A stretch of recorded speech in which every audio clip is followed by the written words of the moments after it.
ሚዲያ ዝግጅት ክፍል ያክብሮ ሰላምታችንን እናቀርባለን። የአብይ አህመድ አገዛዝ በምርጫው ሊከሰት ይችላል የሚባለውን የህዝብ አመጽ ለመከላከል በመቶ ሺዎች የሚቆጠሩ አድማ በታኝ ፖሊሶችን ከኦሮሚያ ክልል ወደ አዲስ አበባ ሊያስገባ መሆኑን መረጃዎች አመለከቱ። እነዚህ የአድማ በታኝ ኃይሎች ከምርጫው በኋላ ህዝብ ተቃውሞ ያስነሳል የሚለውን ስጋት ለመቅረፍ ማንኛውንም አይነት እርምጃ እንዲወስዱ ትዕዛዝ ከወዲሁ የተሰጣቸው እንደሆኑ ነው የተመለከተው። በቅርቡ በህዝብ ተወካዮች ምክር ቤት የጸደቀው አዋጅ ለኦሮሚያ ክልል ታጣቂ ኃይሎች ህጋዊ መብት የሚሰጥ እንደሆነ ነው የተመለከተው። የኢትዮጵያ ህዝብ ከነዳጅ ጋር በተያያዘ የመጣውን የኑሮ ውድነት መሸከም እንዳቃተው ከተለያዩ አካባቢዎች የሚላኩልን መረጃዎች ያመለክታሉ። ትራንስፖርት ቆሟል። የሸቀጥ ምርት በከፍተኛ ደረጃ ዋጋው ኑሯል። ምርቶች ከቦታቸው ባለመምጣታቸው የተነሳ ገበያዎች በከፍተኛ እጥረት ውስጥ እንዳሉም ይነገራል። የአብይ አህመድ አገዛዝ እስካሁን የወሰደው እርምጃ እንደሌለ ነው የሚታወቀው። የድምፃዊ ቴዎድሮስ ካሳሁን አልበም ጋዜጣዊ መግለጫ መታገድን ተከትሎ በኢትዮጵያውያን ዘንድ የተለያዩ ስሜቶች እየተንጸባረቁ ይገኛሉ። የፊታችን ሐሙስ ኢትዮሪካ የተባለው የቴዲ አፍሮ አልበም በይፋ የሚለቀቅ መሆኑ ታውቋል። የአብይ አህመድ አገዛዝ ጋዜጣዊ መግለጫውን ለምን እንዳገደ የታወቀ ነገር የለም። አርቲስት ቲቪ ይህንን ጋዜጣዊ መግለጫ ለማስተላለፍ ስምምነት ላይ የተደረሰ ቢሆንም በመጨረሻው ሰዓት መታገዱን የተሰማው። ተመልካቾቻችን ሌሎች ርዕሰ ጉዳዮችንም ይዘን ቀርበናል። አብራችሁን በመቆየት ዝግጅታችን እንድትከታተሉ እንጋብዛለን። ከገለታው ዘለቀ ጋር በመሆን የዛሬዎችን መረጃዎች ወደ እናንተ እናደርሳለን። መልካም ጊዜ። ጤና ይስጥልን መሳይ፣ እንደምን አደርክ? እንዴት አደርክ? ደህና ነው ወይ? በርከት ያሉ ርዕሰ ጉዳዮችን ይዘን ዛሬም እንደተለመደው ቀርበናል። ቀደም ሲል በመግቢያችን ላይ ከጠቀስናቸው በተጨማሪ ሌሎች በርካታ ጉዳዮችም አሉ። በቅደም ተከተል የምናነሳቸው ይሆናል። የማስቀድመው እስቲ ከድምፃዊ ቴዎድሮስ ካሳሁን እንጀምር። ምክንያቱም ሰሞኑን በማህበራዊ ሚዲያ ላይ በጣም ከፍተኛ የሆነ የህዝብ ስሜት የተንጸባረቀ ይገኛል። በዛሬው ዕለት የቴዲ አፍሮ አዲሱ ኢትዮሪካ የተሰኘው አልበም የምረቃ ወይም ደግሞ የጋዜጣዊ መግለጫ የሚሰጥበት መርሃ ግብር እንደነበረን የሰማሁት። የመርሃ ግብር ባልታወቀ ምክንያት መታገዱ ተሰምቷል። የታገደበት ምክንያት በእርግጥ እስካሁን አልተገለጸም። ነገር ግን ይህንን ጋዜጣዊ መግለጫ ለማስተላለፍ ስምምነት ላይ ደርሶ የነበረው አርቲስት ቴሌቪዥን በመጨረሻው ሰዓት ይህንን እንደማያደርግ በመግለጽ ማስታወቂያውንም ጭምር ከድረገጹ ላይ ማስወገዱን ነው የሰማ ነው።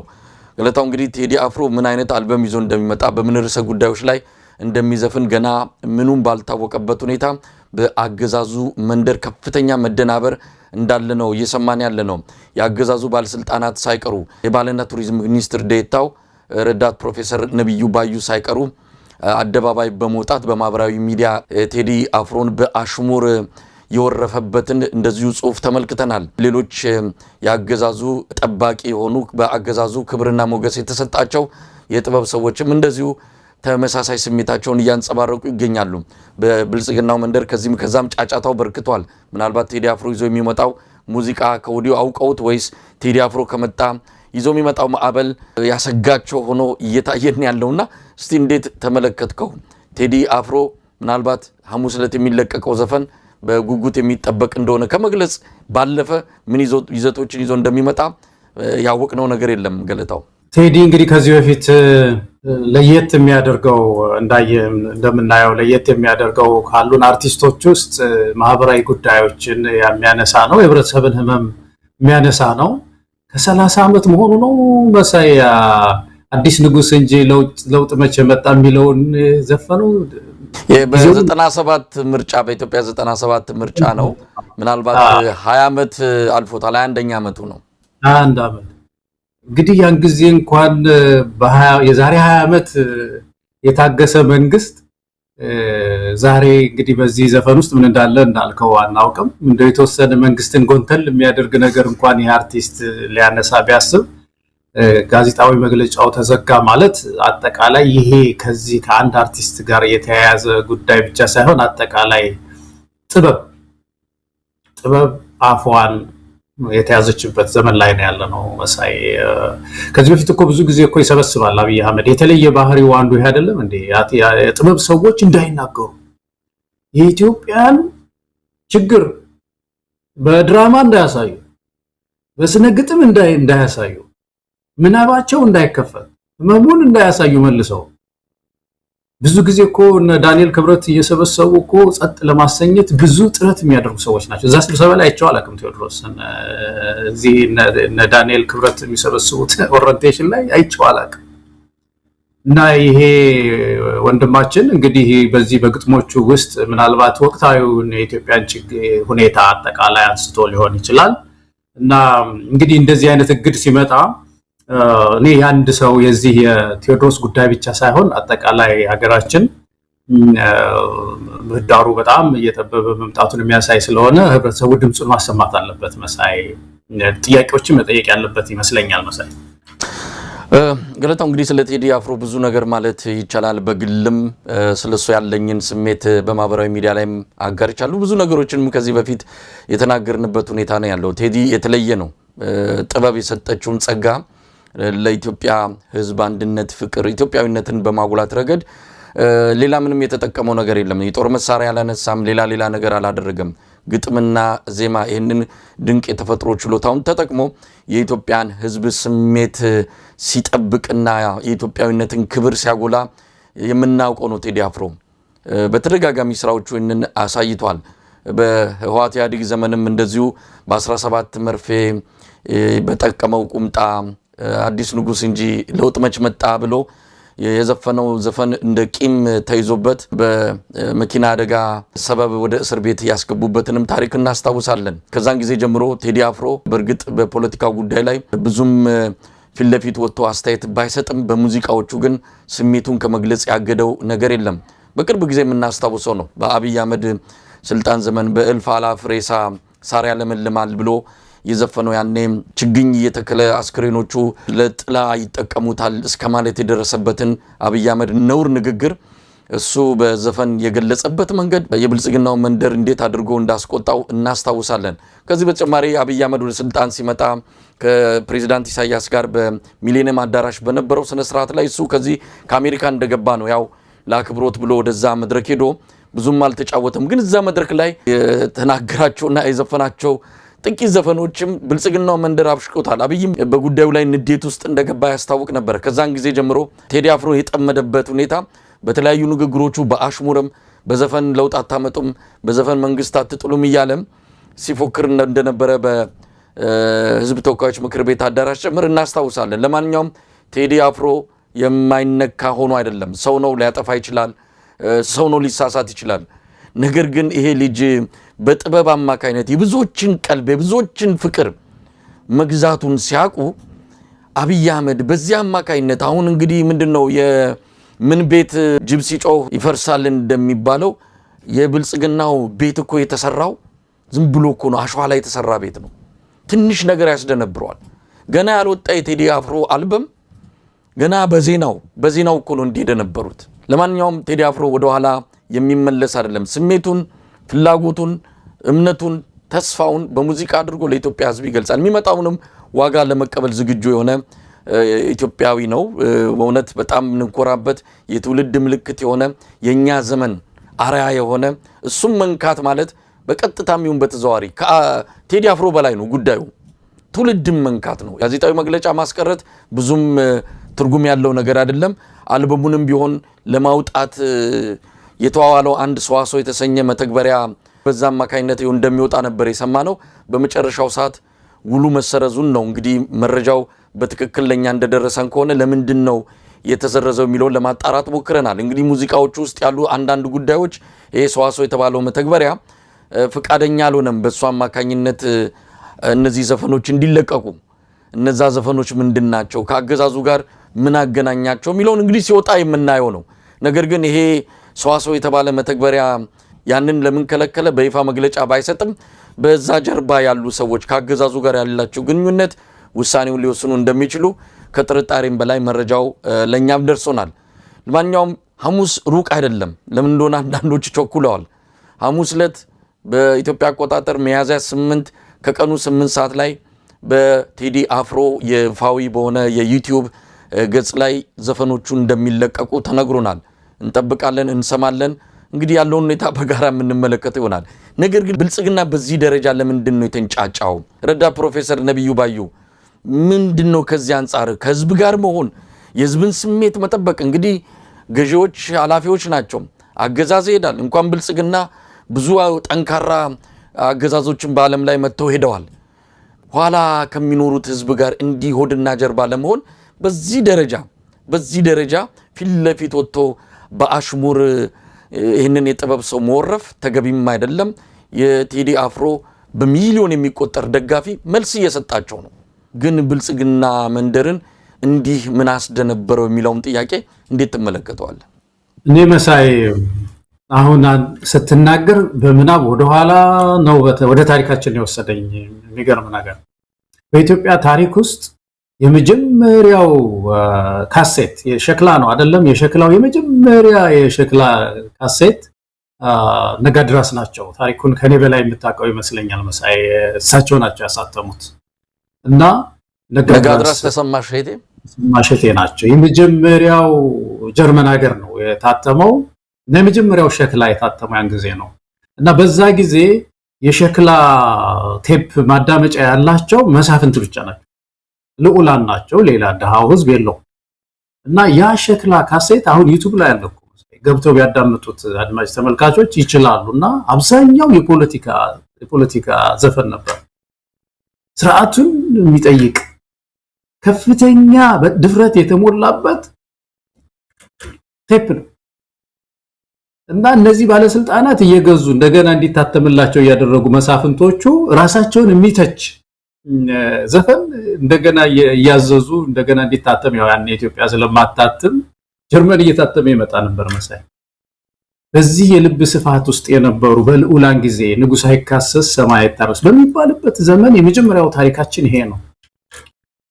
እና ብልጽግና ዛሬ የት ደረጃ ላይ ይዞ እንደደረሰ ወደኋላ ስናስብ በጣም እንደ ኔሽን እንደ ህዝብ ተዋርደናል መሰለኝ አወርደናል ይሄ ፓርቲ አብይ አህመድ በጣም ነው ያዋረደ ዛሬ አንድ ዜጋ ተነስቶ በስነ ግጥሙ በአርቱ በድራማው በድምጹ እግዚአብሔር በሰጠው ጸጋ የሚኮንነው መኮንን የሚገስጸው መገሰጽ የማይችልበት ዘመን ላይ ነው ደረሰው ስለዚህ ቁጣ ያስፈልጋል መሳይ ይሄ አርቲስቶች ሁሉ ሊቆጡ የሚገባቸው መሆን አለባቸው በእውነት አርቲስቶች ራሳቸው ውጭ ሀገር ያሉ የሚሆኑ አገር ቤትም ያሉ አርቲስቶች እንዴት አንድ ሰው ገጥመሃል አዚህ መሃል ተብሎ ፕሬስ ኮንፈረንስ ይከለከላል መንግስትን የሚያክል ትልቅ ኩፍያ ያለው እርሻውን የሚያስተዳድር ትምህርት ሚኒስቴሩን ሁሉ የሚያስተዳድር ወታደር የሚያስተዳድር አንድ አርቲስት ይሄን ገጥመሃልና በዚህ ግጥም ፈርቻለሁ ብሎ እንዴት ሊከለክለው ይችላል በመድራችን ውስጥ እና ይሄ የኔሽን አጠቃላይ የህብረተሰቡ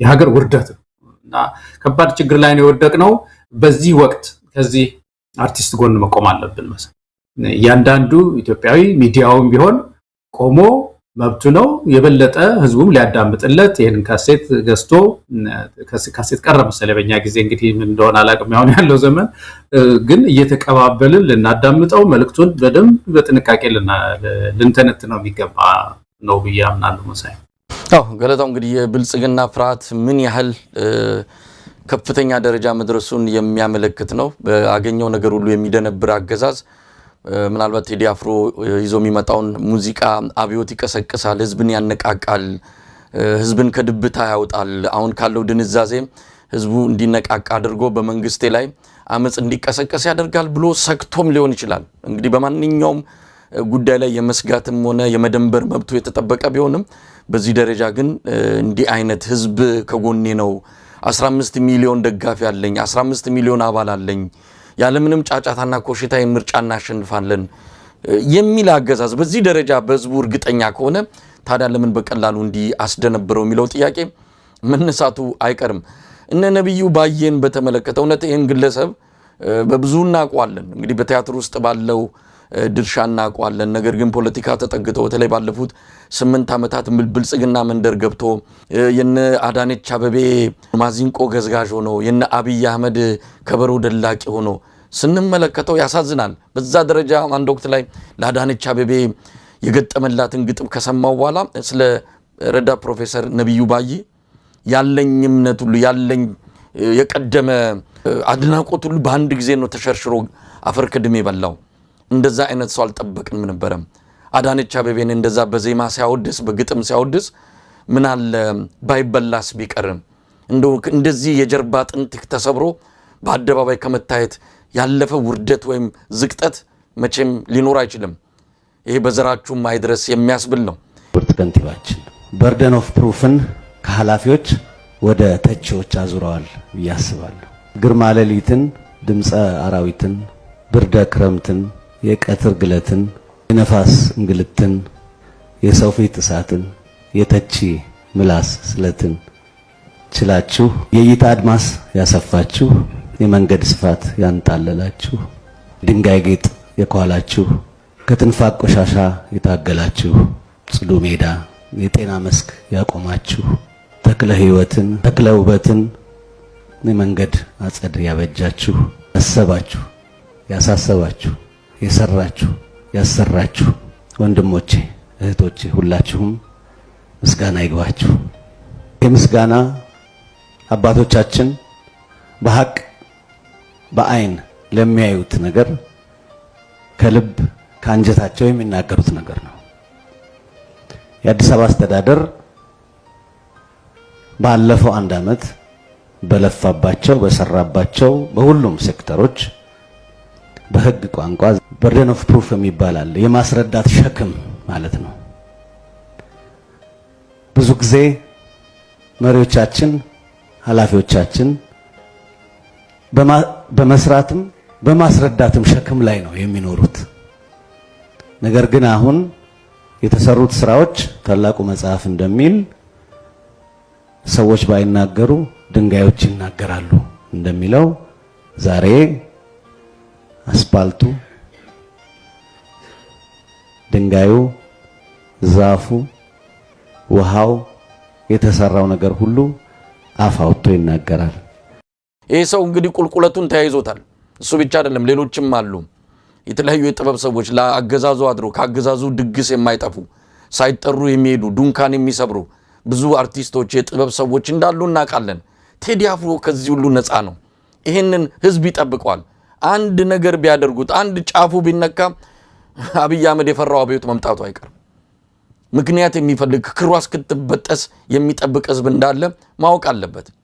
ለማንኛውም ሐሙስ ዕለት በዩቲዩብ ይለቀቃል። በዩቲዩብ መተግበሪያ አማካይነት ሙዚቃው ለኢትዮጵያ ህዝብ ይደርሳል። ሌሎች አማራጭ መንገዶችም እንዳሉ ነው የተነገረን። እንግዲህ ሙዚቃውን ሰምተን ደግሞ ዳግም የምንወያይ እንደሚሆን ተስፋ አደርጋለሁ። ወደሚቀጥለው ርዕሰ ጉዳይ እንሂድ። ገለታው የምትጨምረው ከሌለም ኢትዮጵያ ሚል አንድ ዘፈን አለው ቴዲ ማረሳው እና እሱን ለአድማጭ ተመልካቾች ለኢትዮጵያውያን ሁሉ በዚህ አጋጣሚ ጋብዛለሁ። መሳይ በጣም ወደው ዘፈን ነው። እኔም አብሬ ከኢትዮጵያ ህዝብ ጋር ግብዣውን ተቀብዬ አዳምጠዋለሁ። ኢትዮጵያ የሚለውን ጨምሮ ብዙ ዘፈኖች አሉ። እንግዲህ በ17 መርፌ የሚለው የጃዝ ተሰራያል አልበም የፈጠረውን አብዮት እናስታውሳለን። ምናልባት 17 መርፌ 17 ዓመት የታገለውን የህወሓት ቡድንን ለመግለጽ እንደሆነ እናውቃለን። አሁን ደግሞ በ8 መርፌ ብሎ ግጥም ይዞ ከመጣም እናያለን። እነዚህ 17ም የሚደርሱ አይደሉም። በ8 መርፌ መገላገል ከቻልንም ጥሩ ነው። ለማንኛውም ገለታ ወደ ሌሎች ርዕሰ ጉዳዮች እናልፋለን። የአዲስ አበባ በሚቀጥለው ምርጫ ቢያንስ እስከ 100,000 የሚደርሱ የኦሮሚያ ክልል አድማ በታኝና ሌሎች ኃይሎች እንደሚሰማሩ የሚገልጽ መረጃ ሰምተናል። ምናልባት ቁጥሩ ከ80 እስከ 100,000 ሊደርስ ይችላል የተባለው ግን ከፍተኛ ቁጥር ሊሆን እንደሚችል በሰፊው እየተነገረን ያለው። ይሄ ደግሞ ምክንያቱ በቀጥታ ከምርጫው ጋር የተያያዘ እንደሆነ ቢነገርም በቅርቡ ከወጣው የህዝብ ተወካዮች ምክር ቤት አዋጅ ጋር በተያያዘ በአዲስ አበባ የኦሮሚያ ክልል ታጣቂዎች ሙሉ መብት ኖሯቸው እንዳሻቸው እንዲሆኑ ህጋዊ የሰውነት ተሰጥቷቸው እንዲንቀሳቀሱ የሚፈቅድ አዋጅ ነው የወጣው። ለማንኛውም ይህን ያህል ቁጥር ያለው የኦሮሚያ አድማ በታኝ ኃይል በአዲስ አበባ እንዲሰማራ የተፈለገው ከምርጫው ጋር በተያያዘ ሊከተል የሚችልን የህዝብ ቁጣ ለማስተንፈስ ነው የሚል ነው። እንግዲህ ስልጠናውም እየተሰጣቸው ያለው ከዚህ ተልዕኮ ጋር በተያያዘ እንደሆነ ሰምተናል። ገለታው ወዴት እያመራን ነው? አብይ አህመድ የተለያዩ የጸጥታ መዋቅሮችን ለተለያዩ ተልዕኮች አደራጅቷል።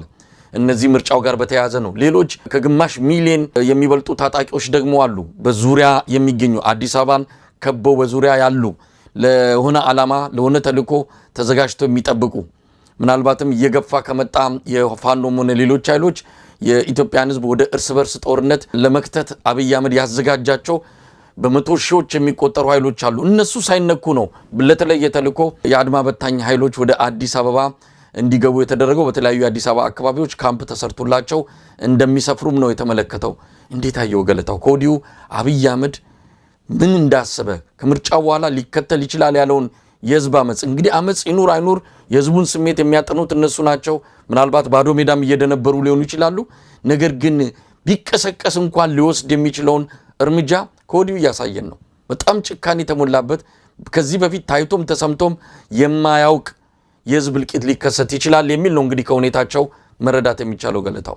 አዎ በዚህ አዲስ አበባ ላይ አብይ አህመድ እቅድ ነበረው። ገና ወደ ስልጣን እንደመጣ አካባቢ ብዙ ሰው በጣም ዳተኛ ሆነ እንጂ ማለዳ ነው የጀመሩት የነበረው አስተዳደሩን የመቀየር በተለይ ይህን አስፈጻሚውን ፖሊስ አካባቢ ለውጦች የማምጣት ስራዎች ይሰሩ ነበር በትኩረትና ያን ጊዜ አንዳንድ የነቁ ሰዎች ሃይበሉ እናንተ ሰዎች በጣም አደገኛ የሆነ አካሄድ ይሄ ሰው እየሄደ ነው ያለው። በተለይ አዲስ አበባ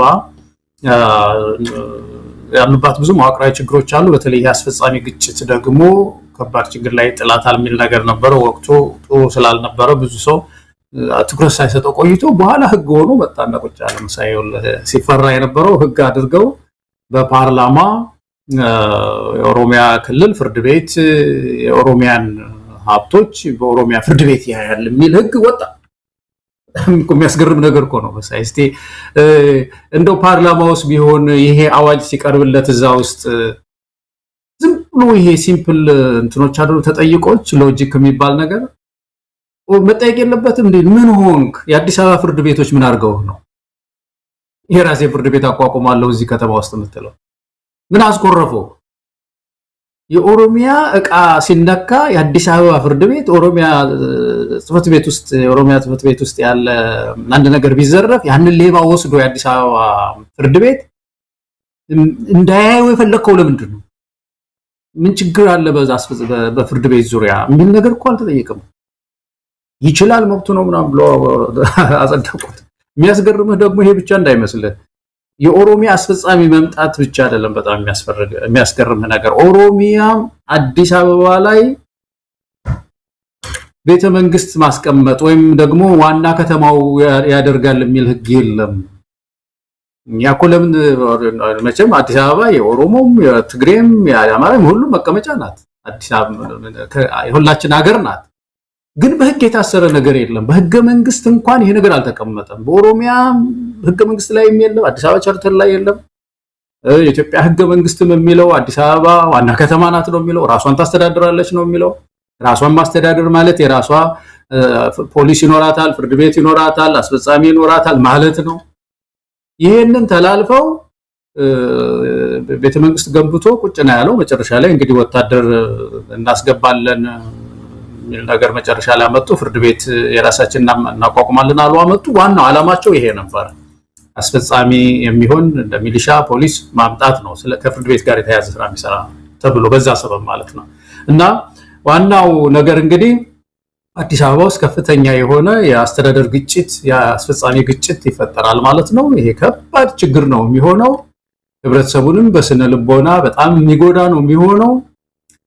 ለተለያዩ ኢሰባዊ አያያዞች የሚያጋልጥ ነው የሚሆነው። አንዴ ኦሮሚያ ፖሊስ ያዘው ይባላል፣ አንድ ጊዜ አዲስ አበባ ያዘው ይባላል፣ አንድ ጊዜ ፌደራል ነው ይባላል። በዚህ መካከል ከፍተኛ የህብረተሰብ ዋስትና የሴፍቲ ችግር ውስጥ እንዲገባ አዲስ አበባ ህዝብ ያደርጋል ማለት ነውና አንዱ ይሄ ነው። ከዛ ባሻገር ግን የምርጫውን በተመለከተ እንግዲህ ይሄንን የህግ ክፍተት ተጠቅመው ብዙ ሚሊሻዎችን አመጡ ነው የሚባለው። ዓላማው እንግዲህ ምርጫውን ጸጥ አድርጎ በተለይ አዲስ አበባ ውስጥ ምንም አይነት ተቃውሞ እንዳይፈጠር አድርገው አፍነው ይዘው ያንን ህዝብ ብልጽግና አሸንፏል የሚል ትልቅ ኮንፈረንስ ለማድረግ ነው። ስለዚህ እኔ የአዲስ አበባ ህዝብ በአጠቃላይ የኢትዮጵያ ህዝብ ይሄንን ተሸክሞ መኖር የለበትም። ተቃውሞ መውጣት ነው ያለበት። የአዲስ አበባ ራሷን ማስተዳደር መብቷ ነው። እንደዚህ አይነት አሰራር አንቀበልም የሚል ህብረተሰብ እስከሌለ ድረስ እነዚህ ሰዎች ምንም ከልካይ የላቸውም። ምንም ከልካይ ሊኖራቸው አይችልም።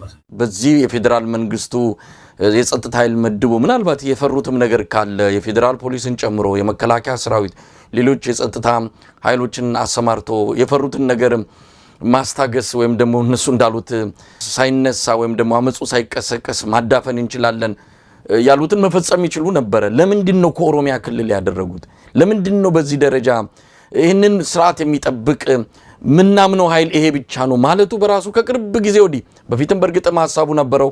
ያኔ ቤተ መንግስታችን ተነካ ብለው ከሱሉልታና ከሰበታ የመጡ ነበር ካለበት ቀን ጀምሮ የሱን መንግስት ሊጠብቅ የሚችለው ኃይል ኦሮሞ ነው። አሁንም ምርጫው ላይ አዲስ አበባ አመጽ ቢከሰከስ ሊያስታግስ የሚችለው የኦሮሞ ኃይል ነው ብሎ እነዚህን ያሰለጠነና ልዩ ተልኮ ሰጥቷቸው ሊያሰማራ መሆኑ የሚነግረን ብዙ ነገር አለ። ምናልባት ወደ ኋላ ላይ እናነሳዋለን። የአምቦ ህዝብ የገባበትን መከራ እውነት የስርዓት የኦሮሞ ህዝብ ስርዓት ነው ወይ? እውነት የኦሮሞ ህዝብን መብት ያስጠበቀ ነው ወይ? በዚህ ስርዓት ኦሮሞ በፊት ከነበረው ጭቆና ተላቋል? መጠነ ሰፊ የሉና አደጋ እፎይ ብሏል? ይህንን ጥያቄ መመለስ እንችላለን ወይ? አምቦ ዛሬ መከራ ውስጥ ገብታለች እኮ በብልጽግና ካድሬዎች በብልጽግና የአንድ ሰሞን ሀብታሞችና የበለጸጉ ሰዎች እየተደበደበ እየተገደለ ያለ የአምቦ ህዝብ ይመስክር። ለማንኛውም ለምን አስፈለገም የዚህ ስርዓት ጠባቂ ኦሮሞ ነው የሚል መልእክት በተደጋጋሚ ባለፈው 8ኛ ዓመቱ በዓለ ሲመት ሲከበር በኦሮሚያ ደረጃ ነው ትልቅ ሰልፍ የተደረገው። ለምንድን ነው ይህንን መልእክት አብይ አህመድ በደንብ ከፍ አድርጎ እንዲታይና እንዲናኝ የፈለገው?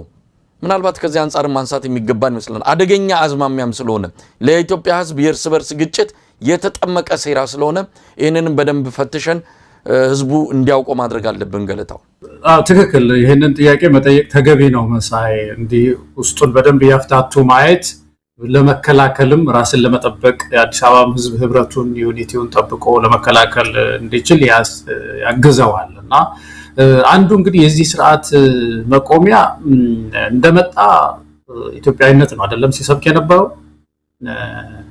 ልክ መጽሐፉ ምን የለም እስኩስቴስ የለም ምን የለም ሁሉ አንድ ናቸው እንደሚለው አይነት አማራ የለም ኢትዮጵያ የለም ስንሞት ኢትዮጵያዊ ምንድነው ስንኖር ኢትዮጵያዊ ነን የሚል ነገር ነበር የነበረው እና ያ ጉዳይ ኢንች አልተራመደም። አልጋው ይዋዠቀ መጣና በኋላ እንግዲህ መንጠላጥያ ደግሞ ፈልጋለሁ። እንግዲህ አንድ መንግስት ስልጣን ላይ የሚያቆየው ህብረተሰብ ነው። ህብረተሰብ ከተፈረካከሰበት ሌላ መንጠልጣይ ይፈልጋል እና አንዱ ሙስና ነው የሚቆይበት መንገድ። ሌላው ደግሞ የብሔር ግጭት፣ የሃይማኖት ግጭት ለአንዱ ቆም ያለው ወደ አንዱ ጋር ውሽቅ ማለት ወይም ደግሞ ወደ አንዱ ዋሻ መፈለግ እና አሁን ሽመልስም ሲናገር ብዙ ጊዜ እኮ እንከታተለዋለን አይደለም። ስርዓቱን ጠብቆ የኦሮሞ ህዝብ ያገኘኸውን ይሄንን ወገገን ይሄንን ብርሃን ጠብቅ እያለ እኮ ነው ሽመልስ አብዲሳ የሚናገረው። ለኦሮሞ ህዝብ የነጋለት ይመስል ለኦሮሞ ህዝብ በእውነት የተሻለ ስርዓት የመጣለት ይመስል ህዝቡ እርግጥ አሁን በኋላ እናነሳዋለን ያልከው ነው። በተለይ በዚህ በመልካም አስተዳደር እጦት በጣም መከራውን እያየ በዛች ምድር ላይ ያለ ህዝብ ቢኖር የኦሮሞ ህዝብ ነው። ስለዚህ አዲስ አበባ ውስጥ የተፈለገው ነገር አሁን አንዱ ትልቁ ነገር ምንድነው? ማህበራዊ ቅራኔን፣ ግጭትን፣ ሆድና ጀርባ ማድረግን ይፈልጋል መንግስት። አሁን በዛ ነው መቆም የሚችለው። ዩኒየን ወይም ደግሞ ህብረትን ዩኒቲን በመጠበቅ ያንን ኢትዮጵያዊነትን ከፍ በማድረግ ስልጣን ላይ መቆየታችን። ስለዚህ የኦሮሞ ህዝብ እንደ ዘበኛ አድርጎ ሌላው እንዲያስብ፣ ሌላው እንዲጠረጥረው፣ ጎረቤቱን እንዲጠረጥር የኦሮሞ ወንድማችን ኦሮምኛ ተናጋሪ ነው አይደለም፣ የስርዓቱ ጠባቂ ነው፣ ሰላይ ነው፣ የምናገረውን ይሰልላል የሚል አይነት አስተሳሰብ በአዲስ አበባ ህዝብ ውስጥ እንዲፈጠር እኮ የኦሮሞ ህዝብ ደግሞ እንዲሰጋ፣ የኦሮሞ ህዝብ ደግሞ ከፍተኛ ስጋት ውስጥ እንዲፈጠር ይሄ ስርዓት ቢያጠፋም እንኳን ምን አደርገዋለሁ እንግዲህ አንዴ ነብር ጅራት ጨብጫለሁ፣ ስለዚህ ይዤ መቆየት አለብኝ፣ ምክንያቱም ለውጥ ከመጣ የኦሮሞ ህዝብ የዚህ ስርዓት ጠባቂ ነው ብሎ ሌላው ያጠቃኛል ብሎ እንዲያስብ በእነዚህ ከፍተኛ ኃላፊነት በጎደላቸው ግጭቶች መካከል ስልጣን ላይ ለመቆየት የሚያስብ ጨካኝ መንግስት ነው። ለዚህ ነው ማነው ታዬ ደንደዓ እኮ ብዙ ጊዜ አንስተናል፣ አረመኔ ነው ያለው። አረመኔነት እኮ ነው መሳይ። አሁን የኦሮሞን ህዝብ መከራ እያሳዩ እንደዚህ ስቃይ እያሳዩ እንደገና ደግሞ አዲስ አበባ ላይ ዘበኛ ነህ አንተ ብቻ ነህ የምትታመነው፣ አንተ ነህ ዘበኛው፣ ተቆጣጠሩ አዲስ አበባን ያንተ ነው ቀስ እያልን እኮ በሂደት እኮ ወደ ጂ ያስገባራት ነው አዲስ አበባ አሁን ወታደሩን አስገብተናል ቀስ ብለን ኢኮኖሚውን እንዘውረዋለን እንዲህ ያደረግን እኮ እንቆጣጠራለን የዘመናት የአዲስ አበባ ጥያቄ እኮ ነው አይደለም የብለስ ነው እኮ ነው ያለው የሚል አይነት መልእክት ነው ያስተላለፈው ያሉትና ከምንም በላይ የኦሮሞ ልጆች ኦሮሞ ወጣቶች በተለይ ይሄን ነገር መቃወም ያስፈልጋል ሌላውም ደግሞ ቁማሩን መንቃት መቻል አለበት ብዙ ጊዜ ያነሳነው ነው መሳይ የቁማር ቦታዎች አሉ ነው ወልቃይት አዲስ አበባ ደግሞ ቀይ ባህር ተጨምራለች ድሬዳዋ የሶማሌ ክልል አካባቢ ሞያሌ አንዱ ቁማር ቦታዎች አሉና እነሱን ነቅቶ የኢትዮጵያ ሕዝብ ሊከላከል ይገባል መሳይ አብይ አህመድ የደገሰልን የጥፋት ድግስ ተቆጥሮም ያልቅ አይደለም አሁን ደግሞ ምርጫው መጥቷል ተስፋ ቆርጧል በብዙ ነገር እየተሳካለት አይደለም ብዙ ነገሮች ከጁ ያመለጡ ናቸው እንዲህ አይነት አገዛዝ ኃላፊነት የማይሰማው አገዛዝ እኔ ከሞትኩ ሰርዶ አይብቀል አይነትም አመለካከት ያለው ግለሰብም ስለሆነ የኢትዮጵያን ጥፋት የኢትዮጵያ ምድርን አኬልዳማ አድርጎ ምናልባት እሱም በዛው ላይ ያልፍ ይችላል ወይም ደግሞ ብስ ብሎ ወደ አዘጋጀው ቦታ ሊሄድ ይችላል ነገር ግን ያ ከመምጣቱ በፊት ኢትዮጵያውያን አንድነት ህብረት መናበብ የሚያስፈልግበት ወቅት ላይ እንገኛለን ይሄ ምርጫ ወቅት ራሱ ምርጫው ይዞ የሚመጣው ትኩሳት አለ አብይ አህመድ የና አጋጣሚ ተጠቅመው ሊፈጥር የሚችለው የሰባዊ እልቂት ቀውስ ይኖራል ይህን ሁሉ ነቅተን መጠበቅ የሚገባን እንደሆነ ነው ማምነው በዚህ ወደ አምቦ ጉዳይ እንምጣ ገለታው ኦሮሞ ህዝብ ላይ እንደዚህ አይነት ጭካኔ እየፈጸመ ነው እንግዲህ የኦሮሞ ጠባቂ የኦሮሞ መንግስት ነው ይሄ እናንተ ጠብቁት ወደ ቀደመው ዘመናችሁ እንዳትመለሱ አሁን የመጣው ስርዓት የናንተ ነው የኦሮሞ ህዝብ አምጦ የወለደው ስርዓት ነው እንዳይኑ ብለን ሊጠብቀው ይገባል ነው ሰሞኑንም ሽመልስ አብዲሳ እንደዚህ አይነት መልእክት ያላቸውን በተለያዩ አዳራሽ ዘግተው የሚያወሩትን እየሰማን ነው እንደም ድርሽ አይሉም ሰሜኖቹ እዚህ ድርሽ አይሉም አዲስ አበባን አይረግጧትም እያለ ሲዝትም ሰምተናል ይሄ እናንተ ነው እያለ ከሌላው የኢትዮጵያ ህብረተሰብ ክፍል ጋር ሊያቃቅርና ደም ሊያቃባ ትልቅ ስብከትና ቅስቀሳ እያደረጉ ነው ያሉት በዚህ ማለት ነው እንግዲህ አምቦ የምንሰማው ነገር እጅግ የሚያሳዝን የሆነው እንግዲህ ቪዲዮውን ለማሳየት የምንችለው አይደለም በጣም ይሰቀጥጣል በጣም ያማል እንደዚህ አይነት ዜጎችን የሥርዓቱ የጊዜ ባለጊዜዎች ከብልጽግና ጋር ተጠግተው ሀብታም የሆኑ ከብልጽግና ጋር ተጠግተው ስልጣን ያገኙ ግለሰቦች መጫወቻ ሆኗል የአምቦ ህዝብ የተገደለው ሰው ቁጥር በጣም ከፍተኛ እንደሆነ የሚደበደበው የየለት የአምቦ ህዝብ ስቃይ ሆኗል በገዛ የብልጽግና ፓርቲ አባላት እርምጃ እየተወሰደባቸው የሚገኘው እስቲ ገለታው እዚህ ላይ ምን ማለት ይቻላል ይሄ ግልጽ ማሳያ ነው የኦሮሞ ህዝብ የገባበትን መከራ ከምንም በላይ ያኔስ መናገር ይችላል ምክንያቱም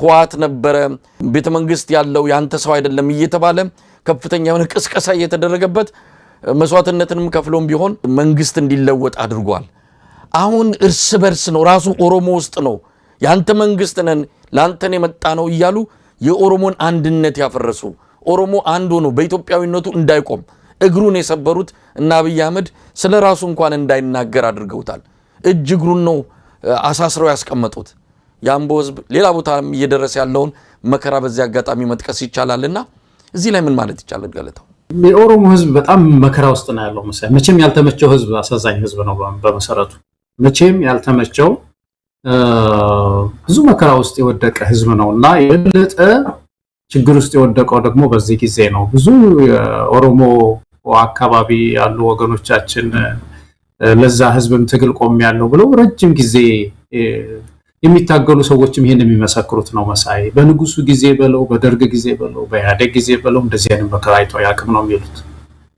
በብዙ ችግር ውስጥ ነው የወደቀው መልካም አስተዳደር ጥያቄ ያየህ እንደሆነ እኮ በቀበቶ እኮ የሚገረፍ ህዝብ ሆኗል እኮ ክብረነክም እኮ ነው መሳይ በአንዳንድ በኩል ስታየው መቼም ትልቅን ሰው አባት አይተሃል አንድ ጊዜ ጅማ ውስጥ እንደውም በቪዲዮ ቀርቧል ግብር ካርኒ ጠይቀዋል ተብለው ነው እኛ አባት የተገረፉ ምን አገባህና ነው የምትጠይቀው ብለው የቀበሌ አስተዳዳሪዎች ወስደው በቀበቷቸውን አውልቀው እንደ ልጅ ነው የገረፏቸው መሳይ የታሰረው ቁጥር አይታወቅም ነው የሚባለው ኦሮሚያ ክልል አሳሪ አይታወቅም ማን እንደሚያስረው አይታወቅም ዝም ብሎ ታስሮ ይገኛል አመት ይቆያል 2 አመት ይቆያል አሳሪው ካልተገኘ አይፈታም ይባላል እና ከባድ ችግር ውስጥ ወድቋል ይሄ ህዝባችን እና አሁን አንደርስታንዲንግ ኢች አዘር ያስፈልጋል አንዱን መረዳት ማለት ነው የኦሮሞ ህዝብ ችግር አማራው በደንብ ሊረዳው ይገባል መሳይ ይሄ ክፉ ጊዜ የምናልፈው በዚህ ነው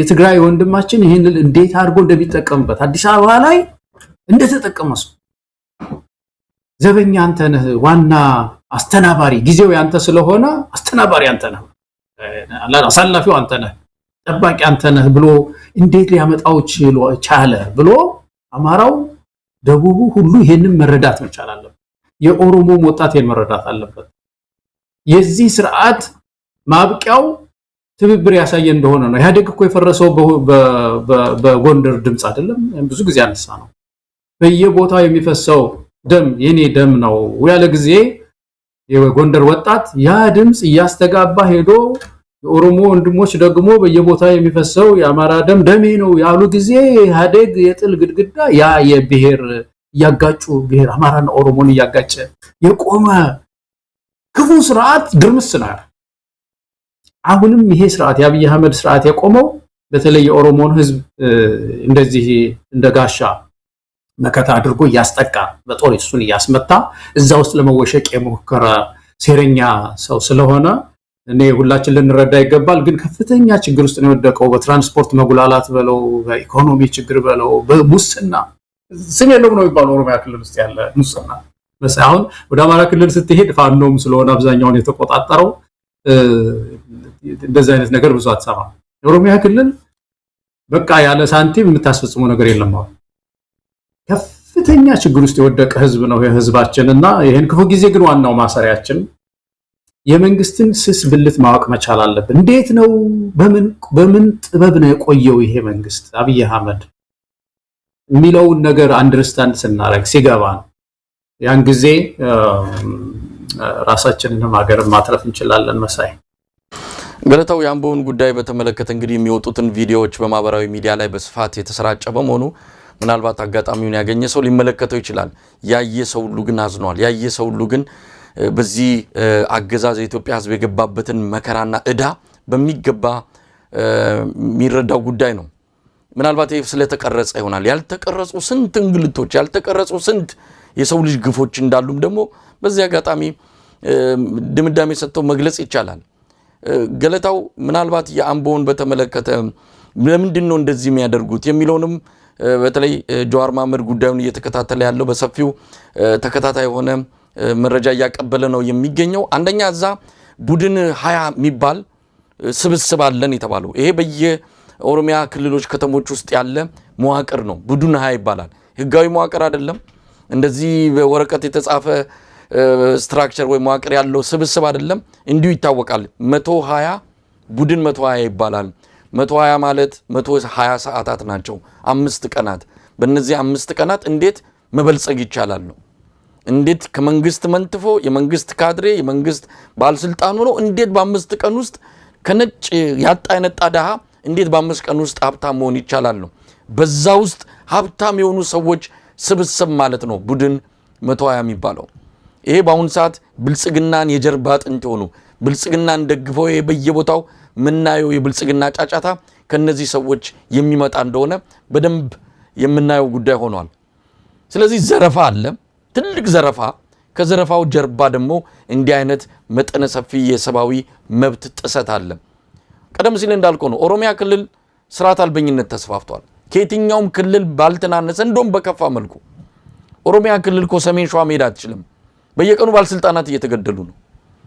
የኦሮሚያ ክልል ወረጃርሶ ሰላሌ እነዚህ አካባቢዎች እኮ በሰላም እጦት ሰው ቀንበር ተሸክሞ ወደ እግዚአብሔር እኮ እየለመነን ያለው መንግስት የሚያድነን ስለሌለ ቢያንስ ለአምላካችን ልመናችን እናቅርብ ብሎ አደባባይ የወጣበት ሁኔታ ነው ያለው የኦሮሞ ህዝብ ስቃይ ውስጥ እኮ ነው ያለው ስም የሌለው ግብር ስም የሌለው መዋጮ በአንድ የኦሮሚያ ወረዳ ላይ 18 አይነት መዋጮ አለ በጣም የሚገርም ለልጁ ሰርግ ድግስ ህዝቡ እንዲያዋጣ ያደረገ የወረዳ አስተዳዳሪ ብሏል እንዲህ አይነት ግፍ ነው ህዝቡ የቱን አዋጥቶ የቱን ግብር ከፍሎ ምን እንደሚተርፈው ምን እንደሚበላ ግራ የገባው ማህበረሰብ ነው ኢትዮጵያ ውስጥ ኦሮሚያ ውስጥ ሳይቀር ያለው ስለዚህ ይሄንን ነው አብይ አህመድ ብልጽግና የሚለው ይሄንን ይዞ ነው አብይ አህመድኛ የኦሮሞ ህዝብን ከነበረበት መቃብር ውስጥ ፈንቅለን አውጥተን ትንሳኤውን የሰጠነው እያሉ የሚመጻደቁት ቀደም ሲል ያልኳለ የአማራ ህዝብ ይረዳው የኦሮሞን ህዝብ ሌላውም እርስ በርስ መረዳዳት አለብን ነው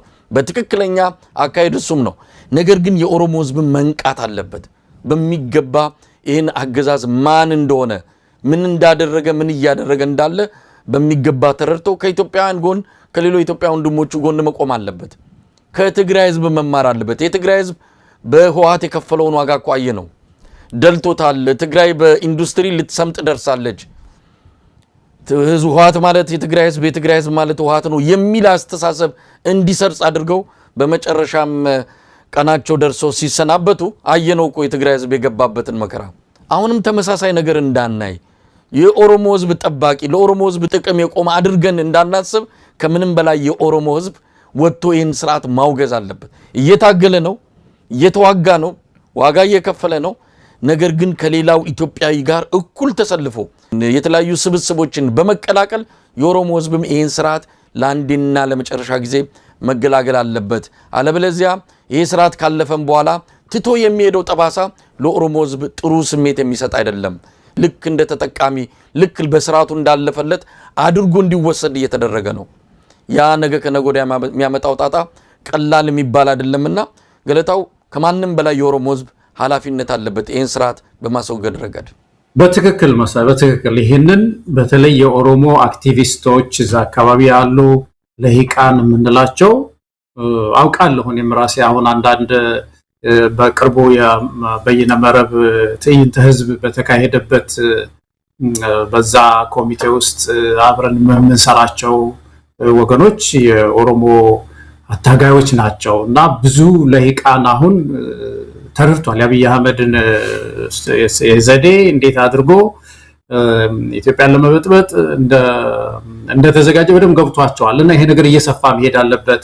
ህብረተሰቡን በጣም ሊረዳው ይገባል ይሄንን ዘዴና እንዳልከው ከኦሮሚያ አካባቢ ያሉ ወጣቶች ተደራጅተው አታጋጨኝ ምን አይነት ብልጣት ነው እንዴት አይነት ብልጣት ነው አንተን አሁን ለኔ ያሰብከው ለሀገር ያሰብከው የሚል ነገር ጥያቄ መጠየቅ እና መታገል ያስፈልጋል። ህብረታችንን መጠበቅ አንድነታችንን መጠበቅ ይሄ ክፉ ጊዜ እንደዛ ነው ማለት በቃ በጣም ኃላፊነት የጎደለው ሰው ነው መሳይ። በጣም ኃላፊነት ኢትዮጵያ ብዙ ዋጋ እየከፈለች መኖር የሚፈልግ ሰው ነው።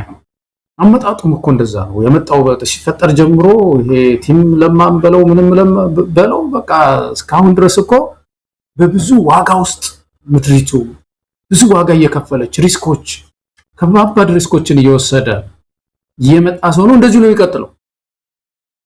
ስለዚህ ገዛዋል መሳይ ይሄንን ምክርም ብዙ የኦሮሞ ወገኖቻችን እንደሚገዙት እርግጠኛ ነኝ። ገለታው እንግዲህ አብይ አህመድ ዛሬ ያው የተለመደውን የቴሌቪዥን ረጅም ቃለ መጠይቅ እንደሚሰጥ በኢትዮጵያ ቴሌቪዥን ማስታወቂያውን ተመልክቻለሁ። ዛሬ ምሽት መሰለኝ እንግዲህ ይሄን ፕሮግራም በመናስተላልፍበት ጊዜ ስርጭቱ አልተጀመረም። ግን ይህን ያህል ሰው የሚጠብቀው እንዳልሆነ እናውቃለን። ያነሳው አጀንዳ ከኢንዱስትሪ ጋር የተያያዘ መሆኑን እንዲሁ ከማስታወቂያውም ተረድተናል። ኢንዱስትሪ በዚህ የለውጥ አመታት ውስጥ ምን ያህል እመርታ እንዳሳየ ምን ያህል ኢትዮጵያን እንዲያዘመን እንደመጣ አብይ አህመድ አፉን ሞልቶ የሚናገርበት ቃለ መጠይቅ እንደሚሆን ነው እንግዲህ ከማስታወቂያው የተረዳ ነው። ሙሉን መስማት ይጠበቅብናል አይጠበቅብንም ሌላ ጉዳይ ነው። አብይ አህመድ የተለየ አዲስ ነገር ይዞ የሚመጣ ሰው አይደለም። ያው የተለመደውን ረጅም ዲስኩር ያሰማል። ሰው መከታተል አቁሟል። እንደምናየው ከሆነ እስካሁን በተላለፉት በተለይ ከቅርብ ጊዜ ወዲህ ህዝቡ የተመልካች ድርቅ የመታቸው ናቸው የሱ ቃለ መጠይቆች። የራሱ ሰዎች እንኳን ቁጭ ብለው የሚያዩበት እድል አልሰጡትም፣ ሰልችቷቸዋል። ለማንኛውም ኢንዱስትሪን የተመለከተ ስለሆነ በተለየ ሁኔታ አነሳ ነው።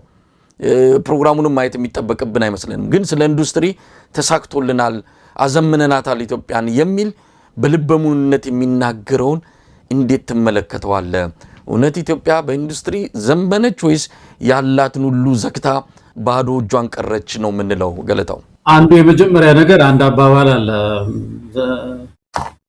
ኢትዮጵያውያን የሚሉት የትንፍጪው ምንም አድርጊው ዱቄቱን አምጪው ይላል ያገራችን ሰውና ዳቦውን እስቲ አምጣው አብይ አህመድ ዳቦ እንግዲህ መቼም የትም አገረው ኢንዱስትሪው አድጓል በለው ግብርናውን ለውጫዋለሁ ስንዴ በስንዴ ሆኛለሁኝ እንዲህ የሚለውን ተውና ዳቦውን አምጣው ምን ጥያቄ ቢጠይቅስ ኢትዮጵያ ደሞዙን አምጣው ትምህርቱን አምጣው የተሻለውን ትምህርት እንግዲህ ልማት ማለት አይደለም የተሻለ ትምህርት ቤት መክፈት ነው የተሻለ ዩኒቨርሲቲ መክፈት ነው የተሻለ ክሊኒኩን አምጣው የት ነው ያለው እዚህ ፐርሰንት አድገናል ይሄን ያህል ኢንዱስትሪ ጨምሯል የሚለውን የስታቲስቲክስን ጉዳይ ትተን አምጣው ዳቦን የሚል ጥያቄ ነው ፕራክቲካል የሆነው ጥያቄ መሳይና ኢንዱስትሪው አካባቢ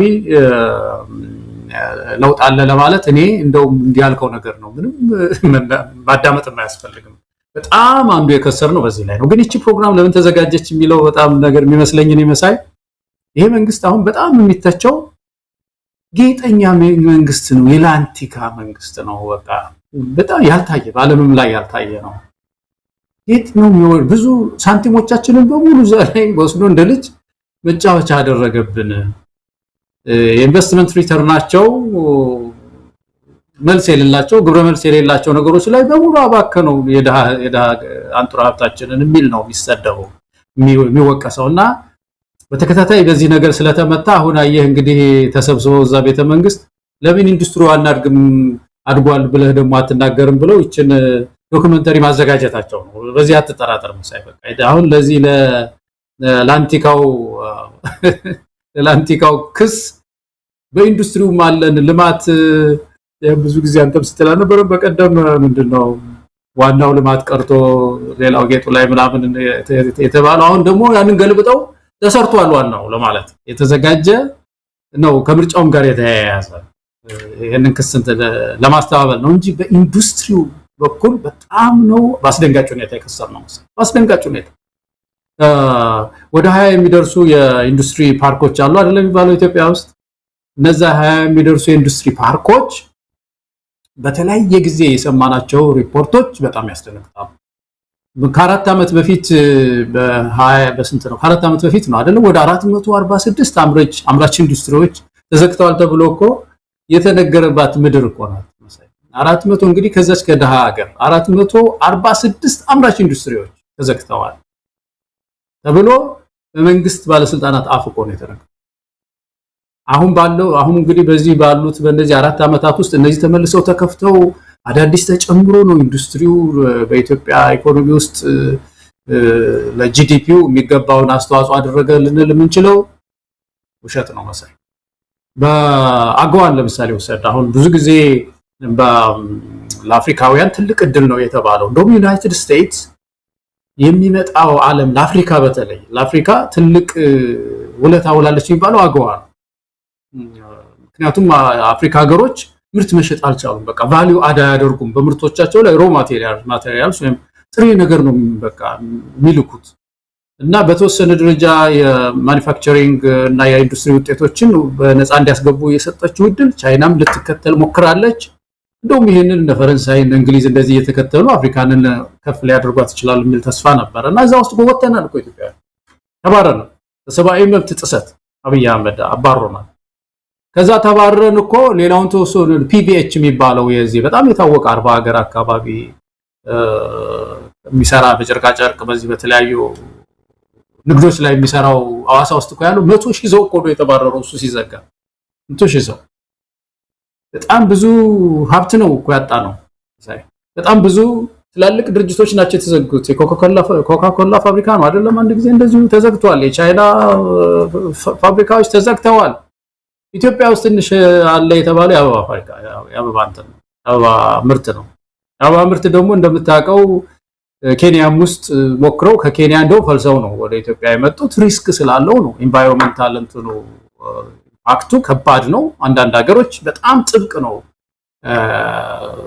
ህጎቻቸው ጥብቅ ናቸው አካባቢያቸውን እንዳይበከል ለማድረግ ማለት ነው እና ከኬንያ ተፈልሰው የመጡ ኢትዮጵያ ውስጥ አበባ ያመርታሉ መቼም ዳቦ የምናገኝ ከሆነ ብዙ ሪስክ ወስደን መቼም ይሁን ነገር ግን ከዛ ባሻገር በኢንዱስትሪው መርክ ይሄ ነው የሚባል ነገር ኢትዮጵያ ውስጥ የመጣ ነገር ከቶ ምን አለና ነው ይሄ ሰው አዲስ ዶክመንተሪ ይዞ የመጣው የሚል ጥያቄ ነው መጠየቅ ያለብን መሳይ ቀደም ሲል የጠቀስከው ነው 400 ፋብሪካዎች እኮ ነቸው የተዘጉት በተለያየ ምክንያት አሁን እንደምንሰማው ሰሞኑን ከዚህ ከነዳጅ እጥረት ጋር በተያያዘ ፋብሪካዎች ከ1000 2000 ሰራተኞች ያሏቸው ፋብሪካዎች ሰሞኑን ስራ እየሰሩ አይደለም ምክንያቱ ደግሞ ሰራተኞችን የሚያመላልሱት ሰርቪስ አውቶቡሶች በነዳጅ ምክንያት መንቀሳቀስ አልቻሉም ሰራተኛው ደግሞ በትራንስፖርት ወደዛ የሚሄድበት ምንም እድል የለም ስለዚህ ፋብሪካዎች ሰራተኞቻቸው ጋር መገናኘት አልቻሉም በነዳጅ እጥረት ምክንያት ተሽከርካሪዎች መንቀሳቀስ ባለመቻላቸው ይሄ የአንድ የሁለት ፋብሪካ አይደለም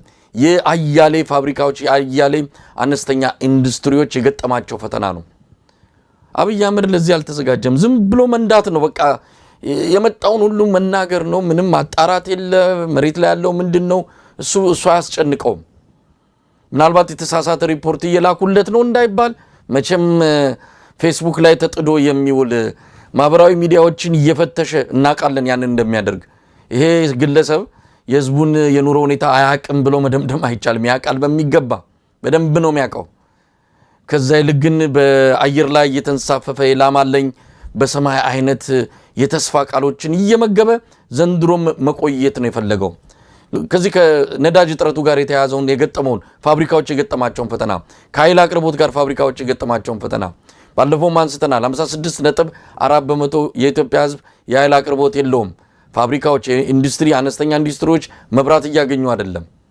ስለዚህ ምንድነው የሚያድገው አፍ ላይ ነው የሚያድገው የብልጽግና ወንጌል ላይ ነው የሚያድገው ኢትዮጵያ ኢንዱስትሪ የት ነው ያለው ይሄንን ቀደም ሲል የተከስካቸው ከ20 በላይ የኢንዱስትሪ ፓርኮች መጠለያ የሆኑበት ለሌላ አገልግሎት እየዋሉ ያሉበት አንዳንድ ቦታዎች እንደውም ወታደራዊ ቁሳቁሶች ማከማቻ እየሆኑ ነው የአብይ አህመድ ወታደሮች ጊዜያዊ ማረፊያም እየሆኑ ያሉ የኢንዱስትሪ ፓርኮች እንዳሉም መረጃዎች ያመለክታሉ ስለዚህ የትኛው ነው ስለየትኛው ኢንዱስትሪ ነው የሚያወራው ቃለ መጠይቅ በሰጠ ቁጥር የሰውዬ ነጥብ እየጣለ እንዳለ የኢትዮጵያ ህዝብ በደንብ ተረድቶታል ትክክል መሳይ እኛ ቅድም እንዳልከው የሰውዬው ሙሉ ንግግር ባንሰማም አንዲት ኃይለ ቃል ትበቃለች ያቺ ኃይለ ቃል ኢንዱስትሪው እያደገ ነው የሚል ከሆነ ለኛ በቂ ነው ኢንዱስትሪው እያደገ አይደለም በየዘርፉ ሁሉንም ማየት ባይቻል እንኳን አሁን መሰረታዊ በሚባለው ለምሳሌ ግብርና ነው ጠጋ ብለን እንደው በጣም ብዙ ጊዜ የምንጠይቀው ስለሆነ ግብርናው ኢንዱስትሪ በሁለት ሊከፈል ይችላል የመጀመሪያው በአሉን ምርቶች ላይ እሴት መጨመር ነው ቫልዩ አድ የሚባለው ማለት ነው ለምሳሌ ቡናችንን እንድትወስድ መሳይ አሁን ቡናችን ዝም ብለን ጥሬው ነው የምንሸጠው እንደምታውቀው እና በዚህ መካከል ይሄ እሴት መጨመር በዚህ በቡናችን ላይ መቁላት ለምሳሌ አሁን እዚህ ዳርክ ሮስት ላይት ሮስት ሚዲየም ሮስት የሚባል ነገር አለ አይደለም አረራ አድርጎ መቁላት ከዛ ደግሞ መካከለኛ ገባ እንዳይለው አድርጎ መቁላት ወዘተ እየተባለ በየቦታው ሲሸጥ ታያለ አሁን ኢትዮጵያ ወደዚህ እንኳን መግባት በዚህ ምርታችን ላይ አንድ ቫልዩ አድ ማድረግ አለባት የተሻለ ገንዘብ እናገኝ ዘንድ ከውጭ ማለት ይሄንን ለማድረግ ደግሞ ግብርናው ምርቶቻችን ላይ ቫልዩ አድ ለማድረግ ደግሞ ስራ ይጠይቃል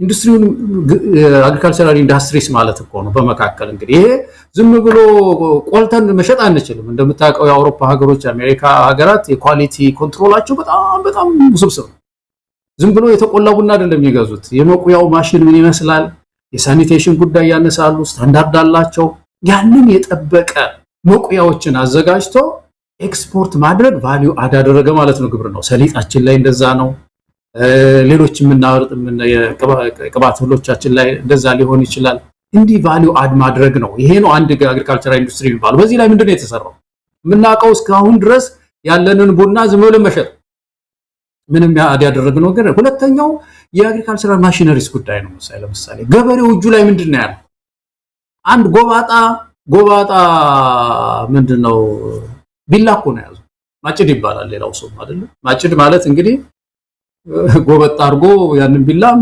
የስንዴና የገብስ እግር መከርከር ማለት ቁጭ ብሎ 1 ሄክታር መሬት ለማጨድ አንድ ገበሬ ቤተሰቡ ሁሉ ሰብስቦ በደቦ መከራ ሲያይ ነው የሚወጣው መሳይ ይሄንን መቀየር እኮ በጣም ቀላል ነገር እኮ በዚህ ዘመን በጣም ቀላል ነገር አነስተኛ በ1 ሊትር የሚሰሩ አነስተኛ ማጨጃዎችን ሰርቶ የገበሬው እጁ ላይ ያለውን ይሄንን መሳሪያ መቀየር የህታችንን ማበጠሪያዋን መቀየር አሁን ብዙ አስተናል ከዚህ በፊት ይመስለኛል የጉራጌ ህቶቻችን የፌስቱላ የሚባለው በሽታ በጣም ወደዛ አካባቢ የተስፋፋ ነው ምክንያቱ ቆጮ ሲፍቁ የሚፍቁበት መሳሪያ ስለሌላቸው ቁጭ ብለው መከራ ያዩ ነው የሚፍቁት ለዛች መፋቂያ የምትሆን ነገር መስራት እኮ ያ ነው አግሪካልቸራል ኢንዱስትሪ ማለት ነው አግሪካልቸራል ማኑፋክቸሪንግ ማለት እነዚህ ማሽነሪዎች ቶሎ እዛ ላይ ኢንቨስት ማድረግ ለዚህ ፋይናንስ ይጠይቃል ግብርናው ለማዘመን ማለት ነው። ይሄ የፋይናንስ እጥረት ከፍተኛ እጥረት ነው ያለው ግብርና ውስጥ መሳይ። ስለዚህ ግብርናው አልተሻገረም፣ ትራንስፎርም አላደረገም። ሌሎቹን ወደ ጨርቃጨርቅ የመጣህ እንደሆነ ወደ መድኃኒት የመጣህ እንደሆነ መድኃኒት ለምሳሌ የመድኃኒት መስራትን በተመለከተ ብዙ እጽዋት ያላት ሀገር፣ ብዙ አቅም ያላት ሀገር እስካሁን ድረስ አነስተኛ ኢንግሪዲየንት ሳይቀር ከውጭ ነው የምናስገባው። ሌሎች ማሽነሪዎችን በሚመለከት ኢትዮጵያ ማምረት የምትችላቸው ማሽነሪዎች ከውጭ ነው የምናስገባው። በቀደም አንድ ወንድማችን እየነገረ የነበረ የዚህ በእንጨት ላይ የእንጨት በፎረስትሪ ላይ ነው ጥናቱ። አሁን 90% በላይ የሚሆን ከውጭ እንጨት እናስገባለን ብለህ ታምናለህ መሳይ? ኢምፖርት በጣም በኢምፖርት ላይ የተመሰረተ ነው የኮንስትራክሽን ስራዎች፣ ጣውላው ምናምኑ ማለት እኮ። ዱባይ እንደ መተላለፊያ ሆና እንጨት የሌላት ሀገር ትሸጣለች ለኛ። ከሌላው ትገዛና እዛው ዝም ብላ ስላቆየችው ብቻ ምናምን ትንሽ አትርፋ ቸፕ ታደርግልናለች ለኛ።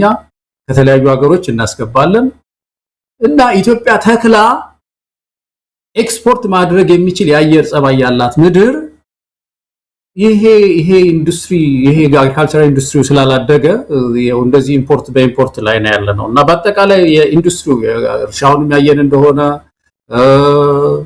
ሌሎች ዘርፎችንም በየዘርፉ ያየን እንደሆነ መሳይ ትኩረት ስላልተሰጠ ኢንዱስትሪው እያደገ ነው ለማለት አይቻልም። እና እያደገ የመጣው ሎጅ ነው። በቃ አሁን የሎጅ ላይ የሚሰጠውን ይስጥ ያን መግለጫ ቢሰጥ እኛ ተነስተን አሁን የሎጁን ቁጥር ቢጨምሩ ሁሉን ያልከራከረው መሳይ። ለምሳሌ አሁን 20 ሆነ ያለው 50 ሎጅ ይጨምሯል ቢባል አይደለም 50 አልተሰራም ብለን አንከራከርም እዚህ ላይ። ምክንያቱም ከፍተኛ ትኩረት ነው ያለው፣ የሀገር ሀብት እየፈሰሰ ነው ያለው። ኢትዮጵያ ውስጥ ኢንዱስትሪ እኮ ቢያድግ ኖሮ በፊት የምናስገባቸው ምርቶች እየቀነሱ ይመጡና በሀገራችን ያሉት እያደጉ ይመጣሉ። ኢንዱስትሪው ቢስፋፋ እኮ የኤክስፖርት ምርቱም እየሰፋ ይመጣ ነበር። አሁን እንደዛ ነው እያየን ያለ ነው።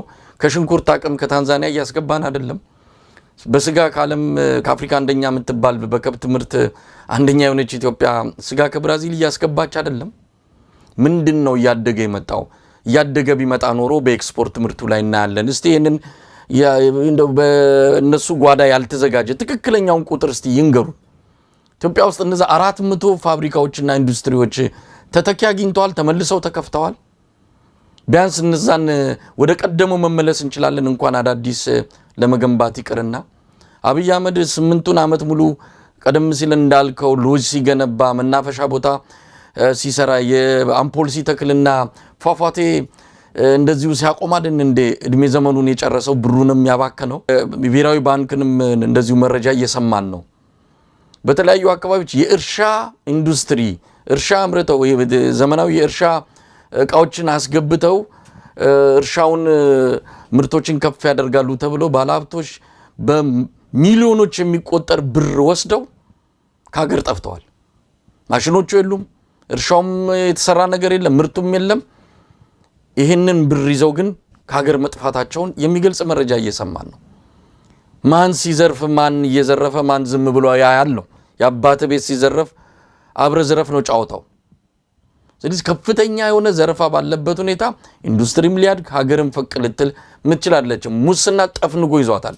ገለታው እንደው በዚህ ወደ መነሻ ወደ አነሳው ርዕሰ ጉዳይ ልምጣና ከዚህ ከነዳጅ እጥረቱ ጋር በተያያዘ የተከሰተውን አጠቃላይ ማህበራዊ ኢኮኖሚያዊና ሌሎች ቀውሶችን ወደ ተመለከተው አጀንዳ እንግባ። እንግዲህ ብዙ ነገር ብለንበታል። አሁንም ችግሩ እየሰፋ እንጂ እየቀነሰ አልመጣም።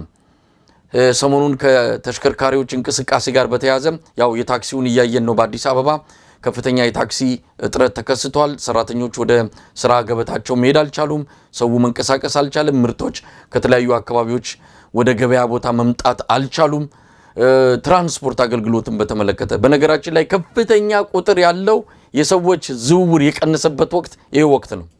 ሰዎች ለበዓል ወደ ቤተሰቦቻቸው የሚሄዱ ከወዲህ ወዲያ የሚዘዋወር ሰው ቁጥር የቀነሰበት ጊዜ ቢኖር አሁን ነው።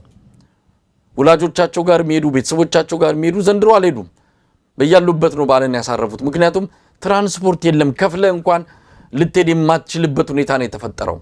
አሁን ደግሞ የዋጋ ማሻሻያ ብለው የሀገር አቋራጭ አውቶቡሶች የዋጋ ማሻሻያ መደረጉን ነገሩን።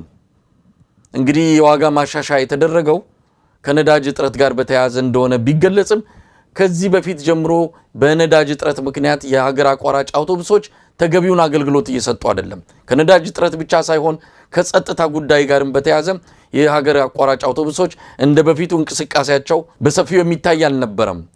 በቅርቡም እንዳገኘነው መረጃ አብዛኛው የሀገር አቋራጭ አውቶቡስ ስራ አቁሟል። ያሉትም በተወሰነ ደረጃ ዋጋ ጨምረው ለመንቀሳቀስ እየተንገዳገዱ እንዳለ ነው የምንሰማው። አሁን የወጣው አዲሱ የሀገር አቋራጭ የጉዞ ታሪፍ ወይም የዋጋ ታሪፍ በእጥፍ የጨመረ ነው። 100% ነው የጨመረው። 1200 የነበረ 2700 ገብቷል። እሱንም ካገኘህ ነው በደላላ ለዛውም ዋጋው ጨምሮ። ለምሳሌ ባለፈው ማንስቻለሁ ከአዋሳ አርባ ምንጭ 5000 ብር ነው የምትከፍለው። ከ2000 ያነሰ ምናልባትም ከ1000 የሚበልጥ አይደለም። አሁን 5000 ብር ነው የምትከፍለው። ከአዋሳ ሆሳና ለመሄድ 3000 ብር ነው የምትከፍለው ለአውቶቡስ። ድሮ የአውሮፕላን ዋጋም አይደለም። በአውሮፕላን ስትጓጓዝ ይህን ያህል እንኳን አትከፍልም። ከፍተኛ ችግር ነው ያለው። ምርቶች ወደ ከተማ እየገቡ አይደለም። መንገድ ላይ እየበሰበሱ እየተደፉ እየተጣሉ ነው ያሉት። ገለታው ይሄ ነው ትልቁ አሳሳቢ ነገር። በተለይ ንቅናቄን ላይ ያመጣው ተጽዕኖ ሰፊ ስለሆነ አንዳንድ ምርቶች ከጥቅም ውጪ ይሆናሉ። በተለይ ያያያዝም ችግር ስላለ፣ ቴክኖሎጂውም ችግር ስላለ፣ ቅድም ያነሳ ነው የእርሻ ቴክኖሎጂ ወይም ይሄ ቫልዩ አድ የሚባለው ሴት ጭመራ ስለሌለ ፓክ አናደርግም ምርቶቻችንን ወይም ፕሪዘርቭ አይደረጉ። ቲማቲሙ በቃ ይበላሻል። አሁን በጣም ብዙ ሰው ደክሞ ቲማቲም ይዘራና እንግዲህ ቶሎ ብሎ በሁለት ቀን በአንድ ቀን መድረስ አለበት። አዲስ አበባ መድረስ አለበት፣ ናዝሬት መድረስ አለበት፣ አንድ ከተማ ሄዶ መገልበጥ አለበት፣ እያዞረ ቶሎ መሸጥ አለበት። ያኛው ደግሞ ቶሎ ለሚመገበው ለተጠቃሚ ሰው ቶሎ ማዛወር አለበት እና በዚህ መካከል ማቆያ ዘዴ ስለሌለ መኪናዎቹም እንደዛ ስላልሆኑ ብዙ ኪሳራ ያመጣል ማለት ነው። ይሄ የአጭር ጊዜ ችግር አይደለም የሚሆነው። ምናልባት ለምሳሌ አንድ ማሳ ቲማቲም ያጣ ሰው የዚህ ሰው ችግር ዘላቂ ነው የሚሆነው። ነገ ነዳጅ ቢረክስም ምን ዋጋ አለው ለዚህ ሰው? ከሰረ ማለት ነው። ምናልባት ከባንክ ተበድሮ ይሆናል ያችን ያለማት። አይቻለው ደግሞ አንድ ሰው እያለቀሰ ቲማቲሙን የሚገዛኝ አጣሁ ብሎ ሲያለቅስ የሚያሳይ ቪዲዮ አይቻለው። እና ይሄ እንግዲህ አንድ ምንድነው ይሄ ቢያንስ እንደዚህ አይነት ችግሮችን ለመቀነስ እንኳን ስትራቴጂስ መንደፍ አሁን አሉ። በጣም ስስ ጉዳዮች አሉ። ለምሳሌ አሁን ያነሳ ነው የፍሩት እንደዚህ ፍራፍሬ እና ሌሎች ምንድነው ደግሞ የሚበላሹ ምግብ አይነቶች አሉ። ለነሱ ዘመቻም እኮ ማድረግ ይችል ነበር። እነሱን የሚያስተባብር እነሱን በየቦታው እየመዘገበ ይቀላል። መንግስት መዋቅር አለው አይደለም፣ ስትራክቸር አለው። በዛ ስትራክቸር አማካኝነት ቶሎ የማድረስ ስራዎችን እንኳን እንዲደረስ እንደዚህ አይነት ዘመቻ ታይምና ከዚህ የተነሳ እነዚህ ሰዎች ኢንቨስተሮችም እየከሰሩ መሆናቸው በጣም ሐሳብ ላይ የሚጥል ነገር ነው። ህብረተሰብም ቶሎ ከአንድ ቦታ ወደ አንድ ቦታ ሄዶ ችግሩን እንዳይተኩስም መሆኑ ሌላ ጉዳይ ነው እና በአጠቃላይ ግን ይሄ ጉዳይ እኔ በጣም ያሳስበናል። መሳይ የዚህ የነዳጁ ጉዳይ ደግሞ አሁን የምናያቸው ዜናዎች ደግሞ ጥሩ አይደሉም። እንደምታየው የዚህ ሆርሙዝ ሰርጥን አሜሪካም ይዘጋለሁ ትዕዛዝ ወጥቷል ከዋይት ሃውስ እና ይሄንን ተላልፈው የሚሄዱ እርምጃ እንወስዳለን የሚል ነገር ነው እና ይሄ የሚያመጣው ግጭት ምን ያህል ነው? ኢራን ደግሞ አቅም ካገኘሁም እኮ ያንን ብቻ አይደለም እንደውም እዚህ በኤደን ባህረ ሰላጤ አካባቢ ያለውን የባቤል መንደብ የሚባለውን ሳይቀር እሱን ወደ ጅቡቲ ጠጋ ያለውን አካባቢ ማለት ነው እሱን ሁሉ መታለው እያለች ነው ያለችው። እንደዚህ አይነት ዜናዎች ወጥተዋል። ስለዚህ በአጠቃላይ የንግዱ ችግር የዚህ የነዳጁ ችግር በእኛ ላይ በተለይ በእንዲህ አይነት መንግስት ላይ በጦርነት ላይ በሰነበተ መንግስት ዝግጅት የሚባል በማያውቅ መንግስት ላይ ከባድ ችግር ነው ያመጣው። መሳይ እንግዲህ ገለታው የኢትዮጵያ አጠቃላይ ሁኔታ እንቆቅልሽ ነው። መቼም ዓለም አቀፍ ተጽዕኖዎች አሉ። ይሄ አብይ አህመድ እንደ ጦስ ዶሮ ለዚህ ችግር መነሻ የሆነው የመካከለኛው ምስራቅ ቀውስ ነው ቢልም ኢትዮጵያ ውስጥ የሰነበተ የተከመረ ብዙ ችግር አለ። ይሄ ሊያባብሰው ይችላል ካላልን በስተቀረ ይሄ ችግር ሲቀረፍ የኢትዮጵያ ሕዝብ አጠቃላይ የገባበት ውስብስብ ችግሮች ይቀርፋሉ ማለት አይደለም። ምክንያቱም ስርዓቱ በራሱ በቁሙ ብዙ ነገሮችን ሲያበላሽ የከረመ ስርዓት ነውና ከዋጋ ግሽበት አንጻር የሚነሳ ብዙ ጉዳዮች አሉ። ብዙ ነገር በ100 እና 200% ነው የጨመሩት። የሚቀመስ አይደለም። ሰው እንዴት እየኖረ ነው ያለው? ጥሪቱን ጨርሷል። ዕቁብም ይሁን ተቀማጭ አስቀምጦ የነበረው በሙሉ በአሁን ሰዓት ሁሉን ነገር አሟጦ ጨርሶ ፍጥጥ ያለበት ጊዜ ላይ ያለ ነው። በዚህ ወቅት እንግዲህ የዋጋ ንረቱ አጠቃላይ ግሽበቱ ደግሞ ወደ ኋላ የሚመለስ አይደለም። አብይ አህመድ አገዛዝ ግን ወደ አንድ አሃዝ እያመጣ ነው ግሽበቱን እየቀነሰ ነው የሚል ሪፖርት በቅርቡ በብሔራዊ ባንክ ባለስልጣናት አማካኝነት ቀርቧል። ግን አንዳንድ ምሁራን ይሄ ነገር ግድ የለም መሬት ላይ ያለውን እውነታ የሚያሳይ አይደለም እንደነ ዶክተር አለማየሁ ገዳ አይነት ምሁራን በአዲስ አበባ እዛው ውስጥ ሆነው ነው እንዲህ አይነት ዳታዎችንና ጽሁፎችን እያቀረቡልን ያሉት። የሚነግሩን ነገር ደግሞ ሌላ ነው። አገዛዙ ከሚናገረው በተቃራኒ ምናልባት እሳቸው የሚጽፉትና የሚነግሩን ቁጥርና ትንታኔ መሬት ላይ ያለውን በደንብ የሚገልጽ ሆኖ ነው ያገኘሁትና እስቲ እሳቸውንም ኢኮኖሚያዊ ትንታኔን በተመለከተና ከሀገሪቱ አጠቃላይ ከገባችበት ችግር አንጻር እንዴት እንዳየኸው ሐሳብ የምታካፍለን። ፕሮፌሰር አለማየሁ ገዳ ከዚህ በፊት የማክሮ ኢኮኖሚ ማሻሻያ ተብሎ ሲወጣ ምክራቸውን የለገሱ ምሁር ናቸው። እኔ እንደው የነሱን ምክር ሳይ እንደው በእውነት የሚሰማ መንግስት ቢኖረን ኖሮ ከብዙ ጥፋት እንታደግ ነበር። በየዘርፉ ሰዎች አሏት ኢትዮጵያና በኢኮኖሚው ዘርፍ በጣም ተስፋ ከማደርጋቸው መካከል እኚህ ምሁር ናቸው ፕሮፌሰር አለማየሁ ገዳና ከዚህ ከግሽበቱ ጋር በተያያዘ የሰጡት ትንታኔ ያለ ብዙ ኢትዮጵያውያን ቢያነቡት በጣም ጥሩ ነው። አዲስ ስታንዳርድ ላይ ነው ወጥቶ ያየሁት እና ግሽበቱን ነው እንግዲህ ያለውን ፓራዶክስ ወይም ደግሞ ተቃርኖ ነው ያሳዩት።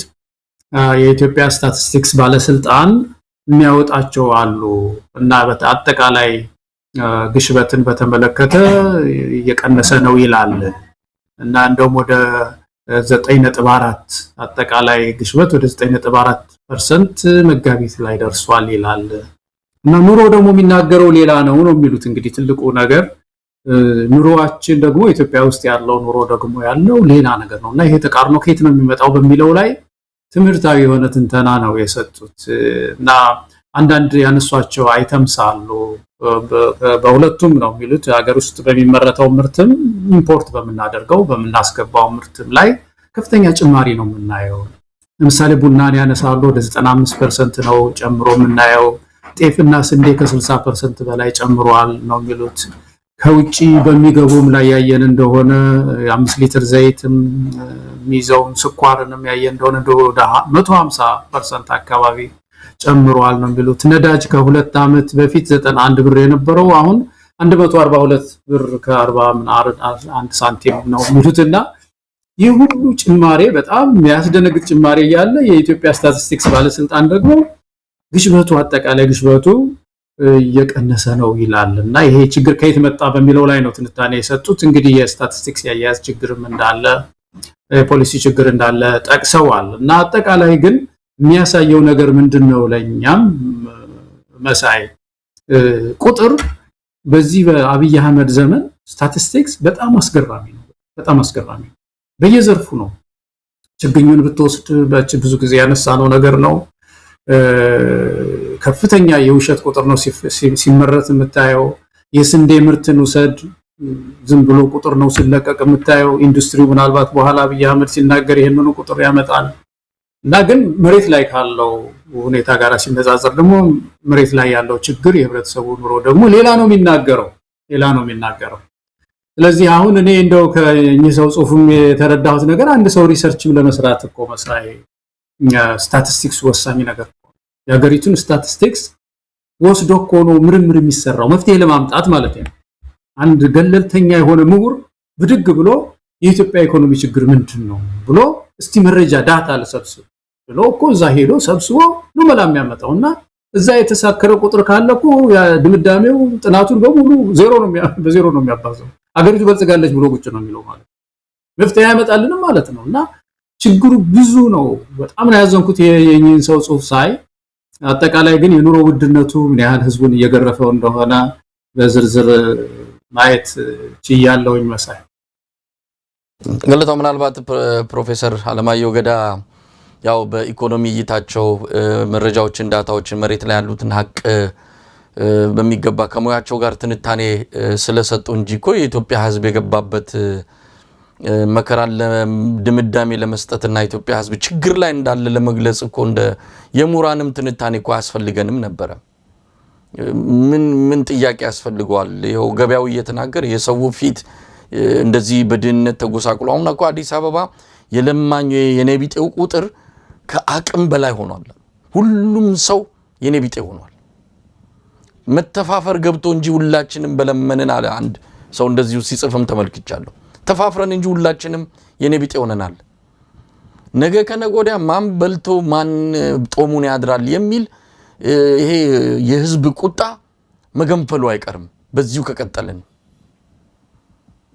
አብይ የለም አሁንም ያው በዛሬው የቴሌቪዥን ፕሮግራም በልጽገናል አድገናል የተወሰኑ ጥቂት በዙሪያቸው ያሉት ዘርፈው የሚበሉና በልተው የሚያድሩ አሉ እነሱ የሉም ማለታችን አይደለም በእነሱ ግን የኢትዮጵያ ህዝብ ህይወት የኢትዮጵያ ህዝብ እድገት ሊለካ አይችልም ከ99% በላይ የሚሆነው ኢትዮጵያ ህዝብ ችግር ላይ ነው ያለው ይሄን ፕሮፌሰር አለማየሁ ገዳም የሌሎችም ጽሁፎች ምስክርነት ይሰጣሉ እንጂ እውነቱን ህዝቡ በአደባባይ የሚያውቀው ነው ትልቅ ችግር ነው ያለው ኢትዮጵያ ውስጥ ምናልባትም በዚህ የተነሳ ከፍተኛ ማህበራዊ ቀውሱ ወደ ህዝባዊ ቢተኝነት ሊሸጋገር እንደሚችል ምንም ጥርጥር የለውም ፋኖ ከዛ ባይመጣም ሌላው ታጣቂ ኃይል ገስግሶ ወደ አዲስ አበባ ባይደርስም ይሄ ጉዳይ ብቻ አገዛዙን አሽመድምዶ ከስልጣን ሊወገድ የሚችልበት ጊዜ ሩቅ እንደማይሆን ነው አብይ አህመድ ይሄንን የሰጋው ለዚህ ነው ከ100,000 በላይ የኦሮሚያ አድማ በታኝ ኃይሎችን በአዲስ አበባ ላይ ያሰማራ እየተዘጋጀ ያለው ከዚህ በላይ ምን ምልክት እናያለን ገለታው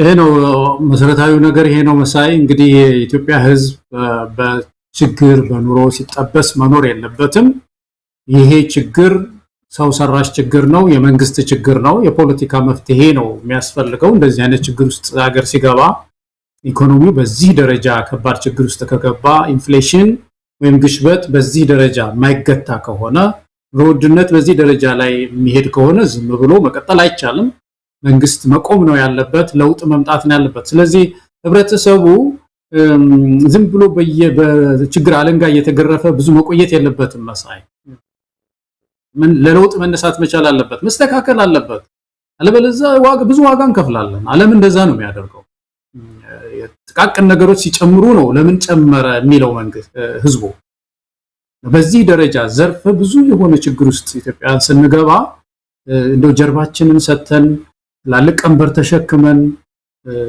ዝም ብለን እየቆዘምን መኖር የለብንም ነቃ ማለት ያስፈልጋል ህዝባዊ ቢተኝነት መቀስቀስ እና ወኔ ያስፈልገናል የአባቶቻችን ወኔ መሳይ መምጣት አለበት ወጣቱና ሰልፎችን በውጭም በአገሩ በማድረግ የፖለቲካ ለውጥ ማምጣት አለበት የፖለቲካ ለውጥ ነው ዞሮ ዞሮ ህክምና የሚያመጣው